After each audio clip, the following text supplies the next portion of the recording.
কি আর বলবো, যন্ত্রণার আর শেষ নেই। এত গরম পড়লো, 3বার 4বার 5বার যতবার খুশি চান করো, না করলে কেউ থাকতে পারছে না। আমার ছেলেও তাই করেছে। তারপরে আবার বৃষ্টি শুরু হয়ে গেল। কালকের থেকে উনি বিছানায়, ঠিক আছে? এই যে বুঝতে পারছেন, ও সব দিকেই জ্বালা, জ্বালার আর শেষ নেই। দেখ বগলটা ঠিক করে দে, চেপে ধর, হাত দিয়ে চেপে ধর। কালকে রাত্রির থেকে জ্বর, কাশি, সর্দি একদম ধরে এসছে। সেই রাত্রির 10টার সময় ওষুধ দোকানে দৌড়ালাম, মানে ওষুধ দোকান তখন বন্ধ হতে যায়, তখন গেলাম ওষুধ আনতে।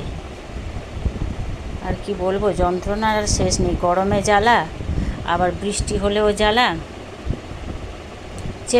চেপে রাখ বাবু। ওর তো খুব ভালো হয়েছে যে পড়াশোনা করতে হচ্ছে না,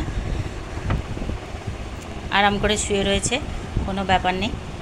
হ্যাঁ, ওর তো ভীষণ ভালো হয়েছে, কিন্তু যন্ত্রণা আমার।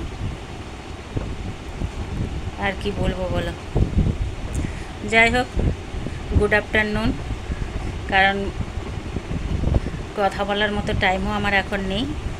এই এখন আবার দৌড়েছিলাম ওষুধ কিনতে। অ্যান্টিবায়োটিক ছাড়া তো কোনো কাজই হয় না ওর, তাই আবার দৌড়ালাম। ডাক্তারবাবুকে ফোন করলাম, উনি মেসেজ করলেন। কাল রাতে ওষুধ নিয়ে এসেছি, আবার এখন গিয়ে নিয়ে আসলাম। এসেই আবার এই যে টেম্পারেচারটা দেখি কত কী আছে, সেই বুঝে আবার ওষুধ খাওয়াতে হবে। কী যে জ্বালা, কি বলবো। ঠিক করে চেপে রাখ বাবু, ধরে রাখ ঠিক করে, নাহলে পড়ে যাবে থার্মোমিটার।